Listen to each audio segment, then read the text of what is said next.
Halo semua, salam sejahtera Malaysia. Selamat datang ke channel Fels Lifestyle.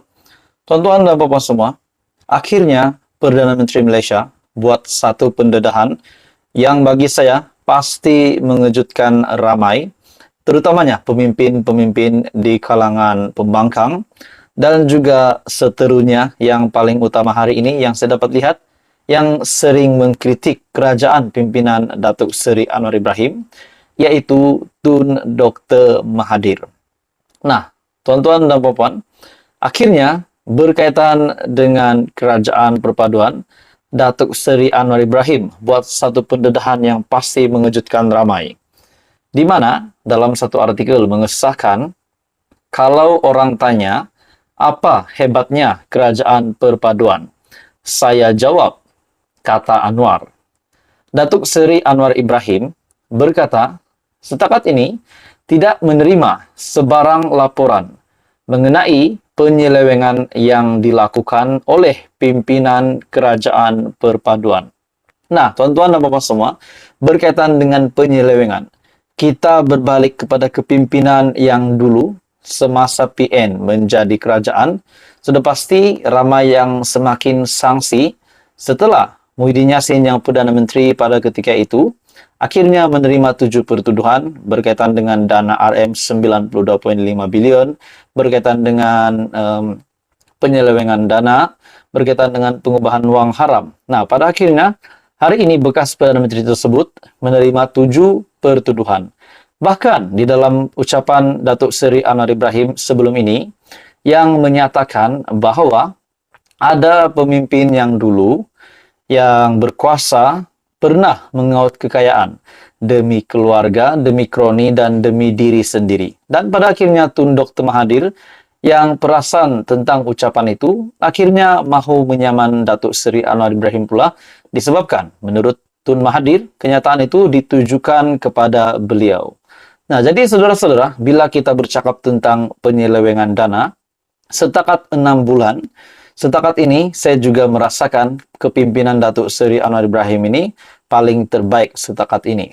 Nah, di dalam artikel ini, Perdana Menteri berkata, ia adalah satu rekod dalam sejarah yang menunjukkan tekad menteri dalam kerajaan pimpinannya untuk menghentikan amalan yang merugikan.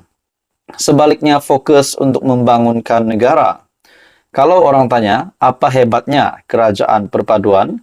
Saya jawab, hebatnya karena pasukan pimpinan saya bertekad untuk menghentikan kerosakan amalan yang runtuh, nilai dan menyebabkan negara rugi serta dihina dunia akibat amalan untuk memperkayakan diri dan menyalahgunakan kuasa.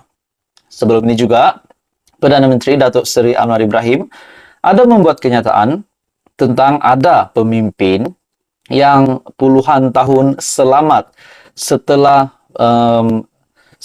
menyeleweng ataupun menerima rasuah berbilion banyaknya, dan hari ini setelah puluhan tahun masih selamat.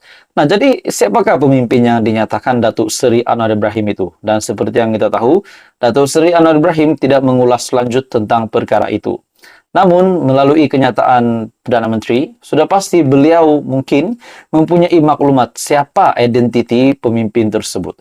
Setelah bila ditanya apa hebatnya kerajaan perpaduan, beliau berkata, hebatnya kerajaan perpaduan adalah barisan kepimpinan kerajaan perpaduan hari ini tidak menyeleweng sebarang dana. Ini bagi saya kejayaan hebat orang di atas dan menteri di bawah. Ini bukan perkara kecil, katanya ketika berucap pada Convention Nasional. Kalau orang tanya apa hebatnya kerajaan perpaduan, saya jawab, hebatnya kerana pasukan pimpinan saya bertekad untuk menghentikan kerosakan amalan yang runtuh, nilai dan menyebabkan negara rugi serta dihina dunia akibat amalan untuk memperkayakan diri dan menyalahgunakan kuasa. Jadi saudara-saudara, apa komen Anda? Teruskan bersama di dalam channel ini. Untuk info yang lanjut, jangan lupa tekan butang like, share, dan subscribe. Info padu, info hangat disediakan di dalam channel ini. Halo semua, salam sejahtera Malaysia. Kembali lagi di dalam satu lagi isu yang panas, di mana kita digemparkan sebelum ini dengan kenyataan Perdana Menteri Datuk Seri Anwar Ibrahim berkaitan dengan dana Rp4,5 triliun yang saya boleh katakan yang hilang begitu saja dikarenakan oleh rasuah oleh kepimpinan sebelum ini. Nah, dalam satu artikel sebelum ini di mana Datuk Seri Anwar Ibrahim menyebut tentang lesapnya Rm4,5 triliun tersebut, berita susulannya yang mengejutkan di mana diterbitkan dalam satu artikel apa negara boleh buat dengan lesap, maafkan saya, boleh buat dengan Rm4,5 triliun jika tak lesap. Baru-baru ini Perdana Menteri Datuk Seri Anwar Ibrahim yang mengarahkan SPRM, PDRM, BNM ataupun Bank Negara Malaysia ataupun beberapa agensi nasional untuk mencari pihak yang bertanggungjawab menyebabkan negara menanggung kerugian yang dianggarkan Rm4,5 triliun dalam tempoh 26 tahun disebabkan rasuah dan ketirisan. Nah, bila kita fikir secara relevannya, pada 26 tahun sebelum ini, yang terkini pun, yang pernah menjadi Perdana Menteri, iaitu Mahyadin Yassin dan Tun Dr. Mahathir, memang sah di dalam tempoh 26 tahun itu, mereka pernah menjadi Perdana Menteri. Nah, saudara-saudara, persoalannya, adakah di dalam Rm4,5 triliun itu ada juga dapat dikaitkan dengan nama dua bekas Perdana Menteri itu? Nah, itu menjadi persoalannya. Ahli Parlimen Tambun itu berkata, Datuk Seri Anwar Ibrahim, perkara tersebut perlu dipandang serius kerana ia melibatkan nilai integriti di peringkat nasional. Jika ditelusuri, jumlah Rm4,5 triliun bukan sesuatu yang sedikit bagi buat negara, terutamanya ketika keadaan ekonomi yang tidak menentu kini. Maka, sudah pasti ia menimbulkan kekecewaan dan kekesalan yang besar buat seluruh anggota rakyat.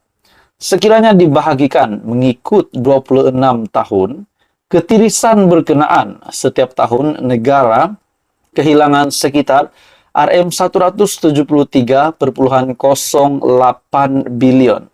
Bagi saya, saudara-saudara, jumlah ini bukan satu jumlah yang sedikit, sehingga menyebabkan purata selama 1 tahun di dalam 26 tahun itu adalah Rm173 lebih bilion. Nah, jadi saudara-saudara, maksudnya rasuah dan ketirisan melibatkan Rm173 bilion dalam tempo 1 tahun.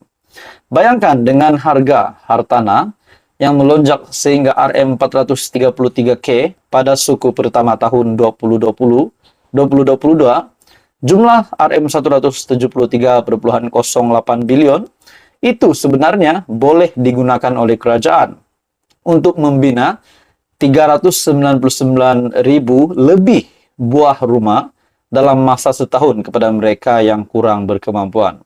Itu belum dibandingkan dengan harga hartanah terdahulu yang jauh lebih murah daripada suku tahun 2022. Nah, persoalannya saudara-saudara, adakah di mana jumlah ketirisan dan rasuah yang melibatkan jumlah keseluruhan selama 26 tahun ini, yaitu Rm4,5 triliun ini, juga melibatkan nama bekas Perdana Menteri, yaitu Tun Mahathir dan juga Mahyadin Yassin. Nah, itu menjadi persoalannya. Jadi, saudara-saudara, apa komen Anda? Teruskan bersama di dalam channel ini.